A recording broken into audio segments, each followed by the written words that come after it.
Friends, today's news chapter is chemical equilibrium. In chemical equilibrium, we are going to study reversible reactions. The reaction which proceeds in forward direction as well as backward direction. Such reaction is called reversible reaction. अभी तक हम जिस reaction को जानते थे, जिसमें हम reactant को लेते हैं और वो रिएक्टेंट पूरी तरह से प्रोडक्ट में कन्वर्ट हो जाता है, ऐसे रिएक्शन को हम इर्रिवर्सिबल रिएक्शन कहते हैं। Irreversible, IRR, irreversible reaction. लेकिन कुछ रिएक्शंस ऐसे होते हैं जो दोनों डायरेक्शन में चलते हैं, मतलब हम रिएक्टेंट से प्रोडक्ट बनाते हैं और प्रोडक्ट से वापस रिएक्टेंट बनाते हैं। ऐसे रिएक्शंस को हम रिवर्सिबल रिएक्शन कहते हैं। तो इन रिवर्सिबल रिएक्शंस में एक सिचुएशन आती है जिसे कहते हैं केमिकल इक्विलिब्रियम। उस सिचुएशन को कहते हैं केमिकल इक्विलिब्रियम। तो केमिकल इक्विलिब्रियम पर फॉरवर्ड रिएक्शन की रेट और बैकवर्ड रिएक्शन की रेट दोनों ही बराबर हो जाती है। इक्विलिब्रियम पर फॉरवर्ड डायरेक्शन की रेट और बैकवर्ड डायरेक्शन की रेट दोनों ही बराबर हो जाती है। इसके अलावा हमारे रिएक्शन के जो डिफरेंट पैरामीटर्स हैं, जैसे कंसंट्रेशन हो गई, प्रेशर हो गया, टेम्परेचर हो गया, ऐसी कुछ भी चीज़ें जो हमारे रिएक्शन की इम्पॉर्टेंट पैरामीटर्स हैं, वो सब के सब कांस्टेंट हो जाते हैं। तो अभी हम पढ़ेंगे properties of chemical equilibrium. Chemical equilibrium की क्या क्या प्रॉपर्टीज हैं। तो सबसे पहले हम समझते हैं कि केमिकल इक्विलिब्रियम में होता क्या है। Chemical equilibrium is applicable for reversible reaction. वो रिएक्शन जो दो डायरेक्शन में चलता है, जिसमें रिएक्टेंट से प्रोडक्ट बनता है और प्रोडक्ट से वापस रिएक्टेंट बनता है। तो यहां पर एक सिंपल रिवर्सिबल रिएक्शन हम कंसीडर करते हैं, जिसमें A है रिएक्टेंट और B है प्रोडक्ट। A है रिएक्टेंट और B है प्रोडक्ट। A से B बन रहा है और B से वापस A बन रहा है। अब हम किसी कंटेनर में प्योर A लेते हैं, किसी कंटेनर में प्योर A को लेते हैं। तो प्योर A को कंटेनर में लिया, तो जैसे ही हम प्योर A को लेंगे, वो तुरंत ही प्रोडक्ट में कन्वर्ट होने लगेगा। हमारा A जो है वो प्रोडक्ट B में कन्वर्ट होने लगेगा। तो A से B बनने लगेगा, और जब A से B बनेगा तो इसी को हम फॉरवर्ड रिएक्शन कहते हैं। इसी को हम फॉरवर्ड रिएक्शन कहते हैं। और जैसे ही B बनेगा, B वापस A में कन्वर्ट होने लगेगा। जैसे ही B बनेगा, B वापस A में कन्वर्ट होने लगेगा। तो B से A के कन्वर्ट होने को हम बैकवर्ड डायरेक्शन कहते हैं। B से A के कन्वर्ट होने को हम बैकवर्ड डायरेक्शन कहते हैं। तो अब हम क्या करते हैं, हम समय के साथ कंसंट्रेशन ऑफ A और कंसंट्रेशन ऑफ B का एक ग्राफ खींचते हैं। तो y एक्सिस में दोस्तों हमने कंसंट्रेशन ले ली है, x एक्सिस में हमने टाइम ले लिया है। तो ए की कंसंट्रेशन जो है वो समय के साथ साथ कम होती चली जाएगी। ए की कंसंट्रेशन जो है वो समय के साथ साथ कम होती चली जाएगी और एक पर्टिकुलर टाइम के बाद वो कांस्टेंट हो जाएगी। एक पर्टिकुलर टाइम के बाद वो कांस्टेंट हो जाएगी। इसके बाद बी की कंसंट्रेशन यानी प्रोडक्ट की कंसंट्रेशन शुरू में तो जीरो थी। बी की कंसंट्रेशन यानी प्रोडक्ट की कंसंट्रेशन शुरू में तो जीरो थी, लेकिन जैसे जैसे समय बीतेगा वैसे वैसे बी की कंसंट्रेशन बढ़ना शुरू हो जाएगी। Concentration of B will start increasing and at the moment of equilibrium it will be constant. Line हमारी पैरेलल हो जाएगी, हॉरिजॉन्टल हो जाएगी।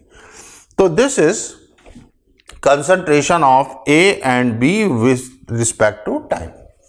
अच्छा, ये जो पहला ग्राफ हमने प्लॉट किया है इसमें हम देख सकते हैं कि ये जो लाइन जो पैरेलल हो रही है ये इक्विलिब्रियम के बाद है और ए की कंसंट्रेशन इक्विलिब्रियम पर ज्यादा है बी की कंसंट्रेशन से। ए की कंसंट्रेशन इक्विलिब्रियम पर ज्यादा है बी की कंसंट्रेशन से। ऐसा हमेशा हो कोई जरूरी नहीं है। एक दूसरा ग्राफ भी पॉसिबल है, एक दूसरा केस भी पॉसिबल है। इस दूसरे केस में जो कंसंट्रेशन है रिएक्टेंट की, देखिए वो कम हो जा रही है प्रोडक्ट की कंसंट्रेशन से। प्रोडक्ट की कंसंट्रेशन ज्यादा है, रिएक्टेंट की कंसंट्रेशन कम है। कब? इक्विलिब्रियम पर। लेकिन रिएक्टेंट की concentration can be more than that of product concentration और प्रोडक्ट की concentration can be more than that of reactant concentration at equilibrium, but one thing will be say constant, that the concentration of reactant and product will not change when the equilibrium is attained। जब हमारा equilibrium attain हो जाएगा तो उसके बाद ना तो reactant की कंसंट्रेशन बदलेगी ना प्रोडक्ट की कंसंट्रेशन बदलेगी। बराबर हो सकती है, कोई ज्यादा कोई कम हो सकती है ना। अब एक और ग्राफ एनालाइज करते हैं, that is rate of forward and rate of backward. Rate of forward का मतलब कितनी स्पीड से ए से बी बन रहा है, that is called rate of forward direction. Rate of backward क्या होगा? कितनी स्पीड से बी से ए बन रहा है, उसको कहते हैं रेट ऑफ बैकवर्ड डायरेक्शन। तो जब इक्विलिब्रियम आएगा तो rate of forward direction will equal to rate of backward direction. Rate of forward direction शुरू में मैक्सिमम होगा, समय के साथ कम होगा और कांस्टेंट हो जाएगा। रेट ऑफ बैकवर्ड डायरेक्शन शुरू में जीरो होगा क्योंकि पहले प्रोडक्ट था ही नहीं, तो कैसे उल्टा रिएक्शन हो सकता है? बैकवर्ड रिएक्शन हो ही नहीं सकता क्योंकि शुरू में प्रोडक्ट है ही नहीं। तो शुरुआत में बैकवर्ड डायरेक्शन की रेट जीरो होगी, लेकिन जैसे जैसे समय बीतेगा वैसे वैसे रेट ऑफ बैकवर्ड डायरेक्शन बढ़ेगा और इक्विलिब्रियम के पॉइंट पर rate of forward direction will equal to rate of backward direction. तो we can write at equilibrium rate of forward direction is equal to rate of backward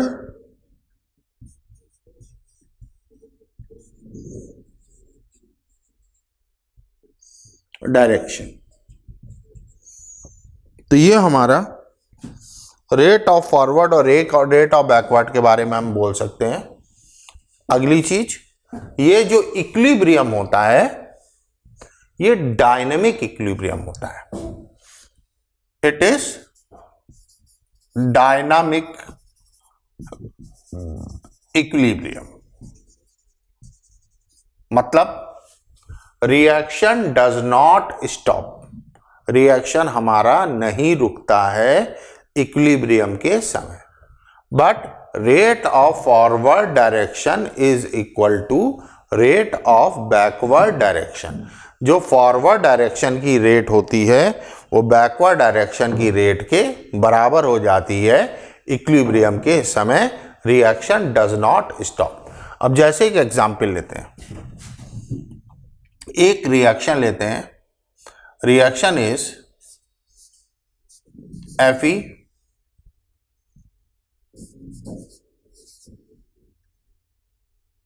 NO3 whole thrice ferric nitrate aqueous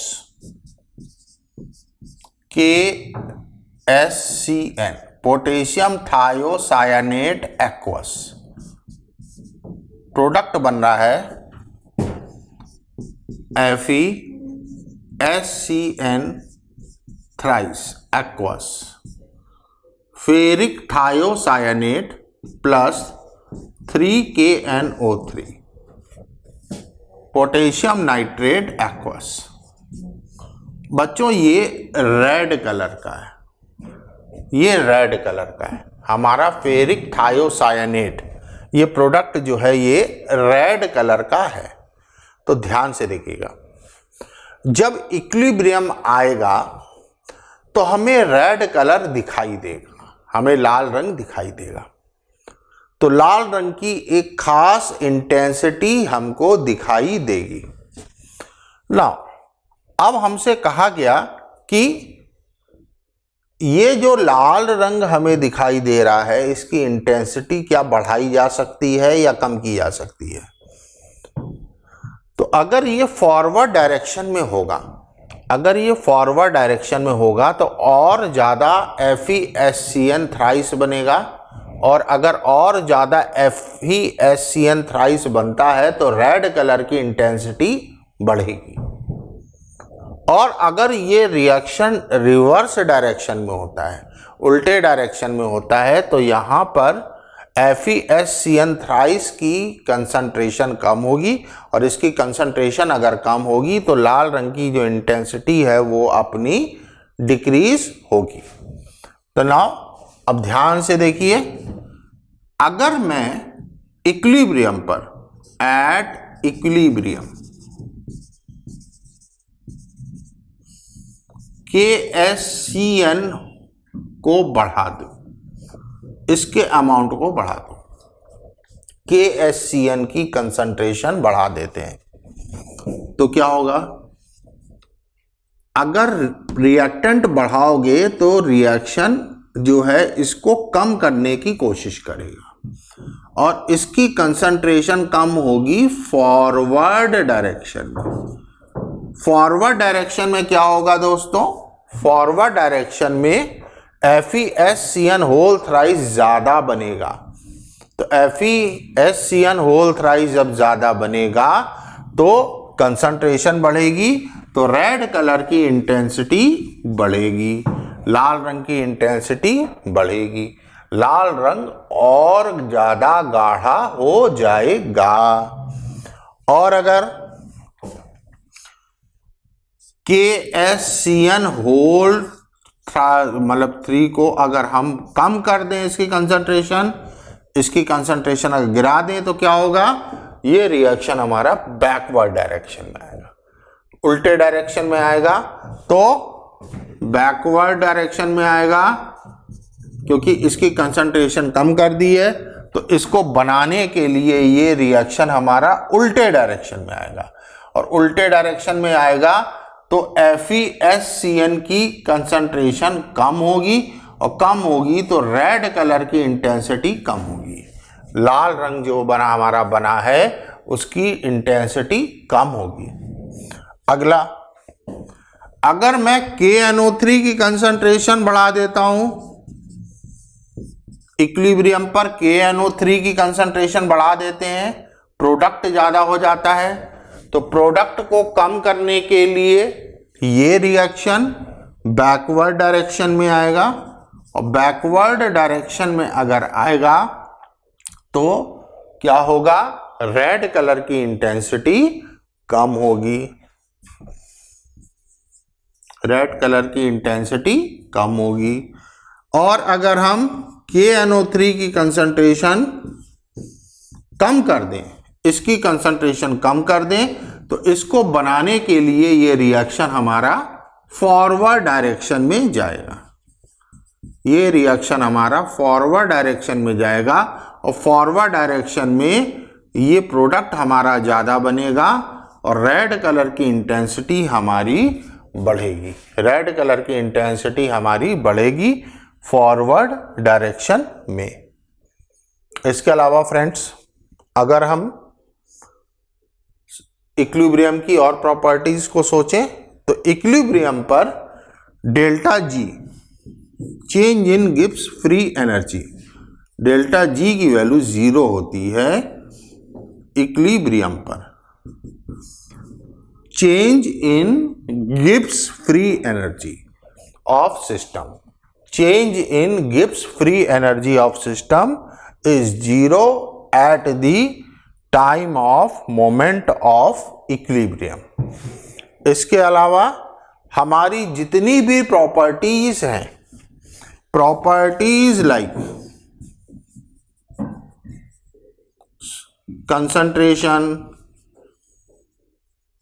concentration, pressure, temperature,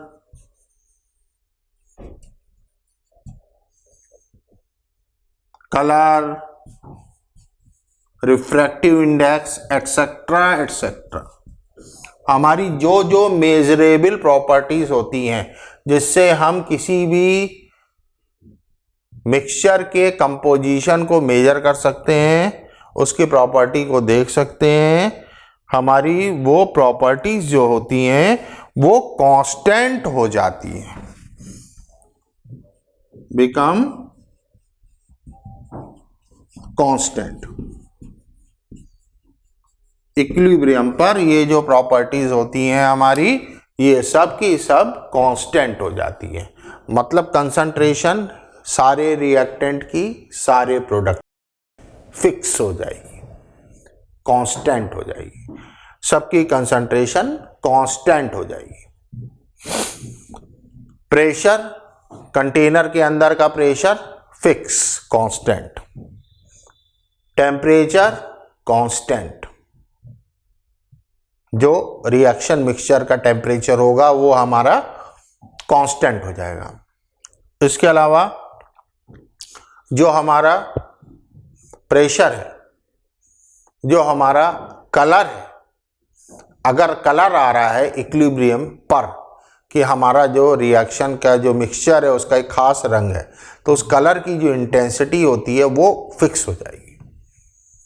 अगर refractive index आ रहा है, कुछ optical property है refractive index, अगर वो आ रहा है तो वो भी हमारा कांस्टेंट हो जाएगा, फिक्स हो जाएगा। कब? इक्विलिब्रियम पर। अब इसमें अगली चीज हम पढ़ते हैं, that is law of mass action. Law of mass action, law of mass action जो है साइंटिस्ट थे गुल्डबर्ग एंड वागे, इन्होंने दिया था लॉ ऑफ मास एक्शन। तो इस लॉ के अकॉर्डिंगली जो रेट ऑफ रिएक्शन होती है, rate of reaction is product of active mass of reactant raised to power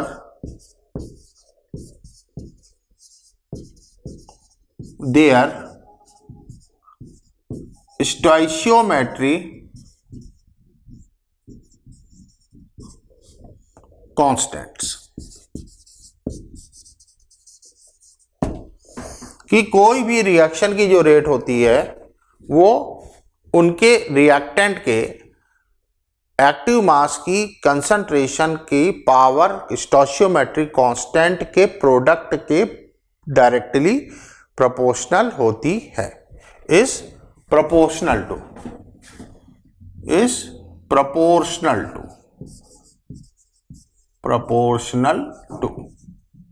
directly proportional to product of active mass of reactant raise to power their stoichiometric constant के directly proportional होती है। तो सबसे पहले यहां पर यह समझ लीजिए एक्टिव मास किसे कहते हैं।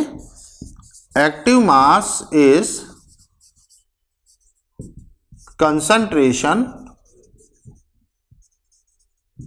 इन मोल पर लीटर। किसी भी चीज की कंसंट्रेशन मोल पर लीटर में एक्टिव मास कहलाती है। और अब आते हैं active mass of solid. Active mass of solid is 1। Solid का जो एक्टिव मास होता है वो 1 होता है। ये बात हम याद रखेंगे। सॉलिड का जो एक्टिव मास होता है वो 1 होता है। तो हमारा एक रिएक्शन है 2A gas 3B gas reversible 4C gas 5D gas. ये हमारा रिएक्शन है। इसमें रिएक्टेंट है A और B, प्रोडक्ट है C एंड D। तो फॉरवर्ड डायरेक्शन की rate of forward direction RF, rate of forward direction will be directly proportional to active mass of reactant।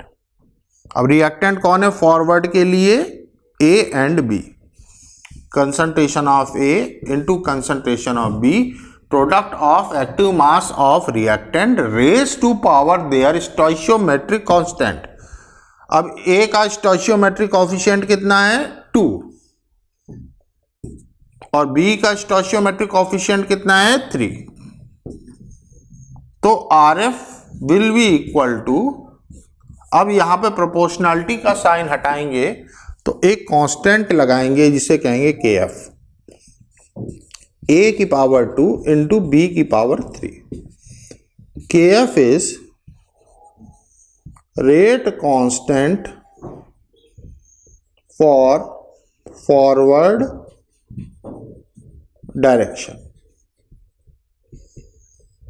अब अगर मैं उल्टे डायरेक्शन को देखूं तो उल्टे डायरेक्शन में क्या हो रहा है? C और D मिलकर के A और B बना रहे हैं। तो rate of backward direction RB directly proportional होगा concentration of C into concentration of D। C की पावर कितना? 4, D की पावर कितना? 5। अब प्रोपोर्शनलिटी के साइन को हटाएंगे तो एक कांस्टेंट लगाएंगे KB, C की पावर 4, D की पावर 5। तो ये हमारा एक्सप्रेशन होगा रेट ऑफ बैकवर्ड डायरेक्शन का। अब बात करते हैं कि इक्विलिब्रियम पर क्या होता है।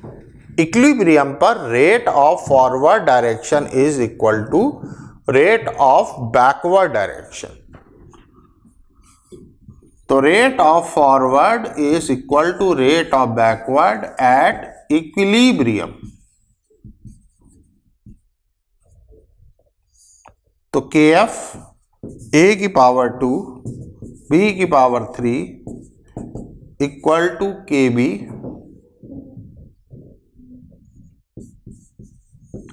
C की पावर 4, D की पावर 5। तो KF अपॉन KB हो जाएगा C की पावर 4, D की पावर 5 अपॉन A की पावर 2, B की पावर 3। इसी KF अपॉन KB के रेशियो को ही KC कहते हैं। This is called equilibrium constant. इसी को हम इक्विलिब्रियम कांस्टेंट कहते हैं in terms of concentration. In terms of concentration तो Kc को ही हम इक्विलिब्रियम कांस्टेंट कहते हैं। सो फ्रेंड्स, अब आते हैं इसके प्रॉब्लम सेक्शन में।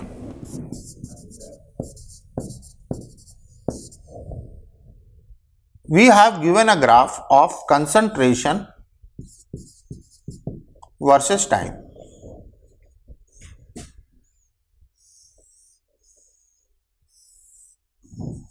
This is B, this is C, this is A.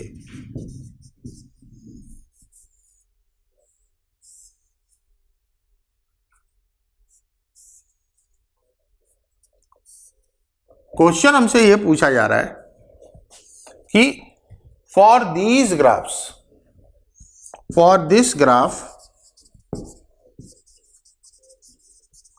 Which is correct stoichiometry, या क्या सही रिएक्शन है इस पर्टिकुलर ग्राफ के लिए। तो पहला दिया गया है A plus B reversible C, दूसरा दिया गया A plus C reversible B, तीसरा दिया गया B plus C reversible A, चौथा दिया गया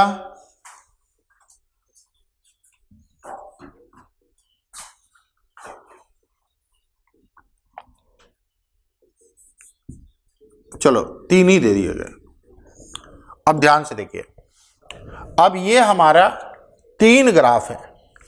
B का कंसंट्रेशन गिर रहा है समय के साथ साथ, C का कंसंट्रेशन भी गिर रहा है समय के साथ साथ, और A का कंसंट्रेशन बढ़ रहा है समय के साथ साथ। अब पूछा गया है कि इन तीनों में इस रिएक्शन के लिए कौन सी सही स्टोइशियोमेट्री है। तो देखिए, कंसंट्रेशन ऑफ B डिक्रीज कर रहा है, तो B क्या हो गया, रिएक्टेंट हो गया। कंसंट्रेशन ऑफ C क्या हो रहा है, डिक्रीज कर रहा है। तो कंसंट्रेशन ऑफ C अगर डिक्रीज कर रहा है तो C भी क्या हो गया दोस्तों, रिएक्टेंट हो गया। कंसंट्रेशन ऑफ A इंक्रीज कर रहा है, तो कंसंट्रेशन ऑफ A अगर इंक्रीज करेगा तो A क्या हो गया दोस्तों, A हो गया प्रोडक्ट। तो हमें इन तीनों स्टोइशियोमेट्री में उस रिएक्शन को देखना है जिसमें B और C रिएक्टेंट हो और A अपना प्रोडक्ट हो। तो कौन सा ऐसा रिएक्शन दिया गया है, this is given here, B plus C give A। तो B की कंसंट्रेशन समय के साथ कम होगी, C की कंसंट्रेशन भी समय के साथ साथ कम होगी, और A चूंकि बन रहा है तो A की कंसंट्रेशन समय के साथ साथ इंक्रीज होगी। नेक्स्ट क्वेश्चन है, what is active mass of 2 gram methane taken in 10 litre container. कि अगर हमने 2 ग्राम मीथेन को 10 लीटर कंटेनर में लिया है तो उसका एक्टिव मास कितना होगा। तो फ्रेंड्स, एक्टिव मास क्या होता है, एक्टिव मास होता है concentration in mole per litre. Active mass is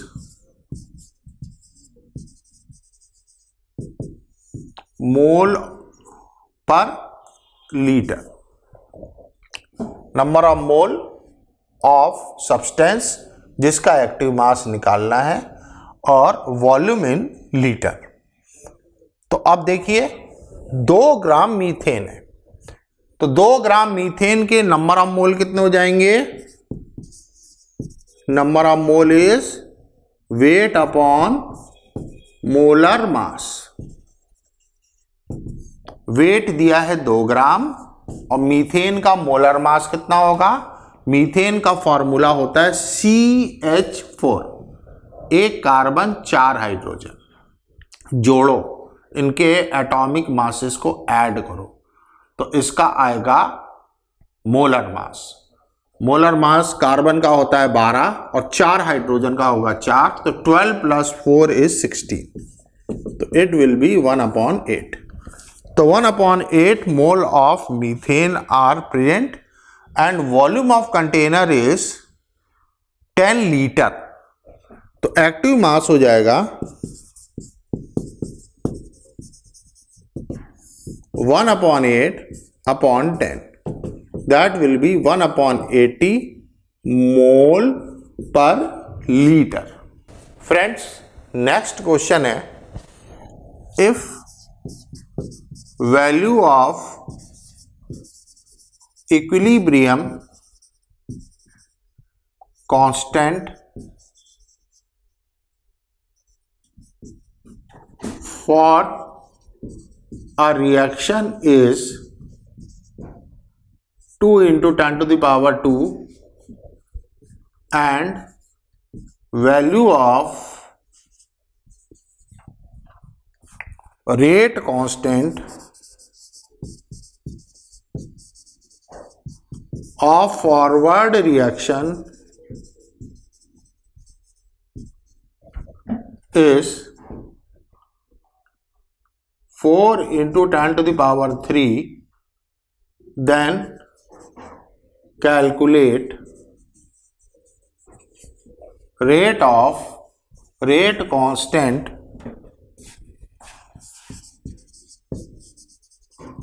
of backward reaction।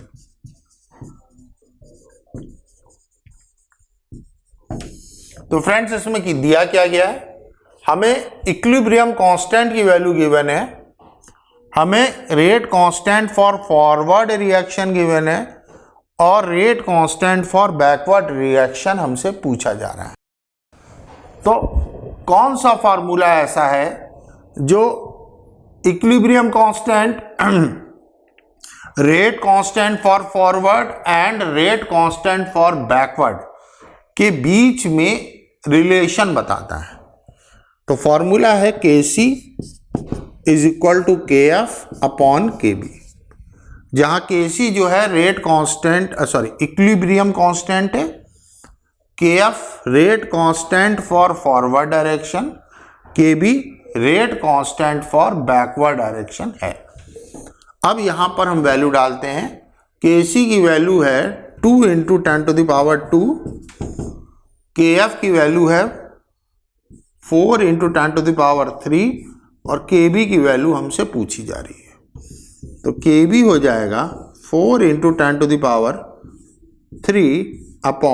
2 × 10⁻²। तो फ्रेंड्स, इसको सॉल्व करेंगे तो ये आ जाएगा 20। तो Kb की value, that is rate constant for backward direction, will be 20 from this formula. तो आज हमने कुछ लॉ ऑफ मास एक्शन के ऊपर बेस होकर के कुछ क्वेश्चन सॉल्व किए हैं और इस कॉन्सेप्ट को समझा है। नेक्स्ट क्लास में हम लोग आगे देखेंगे।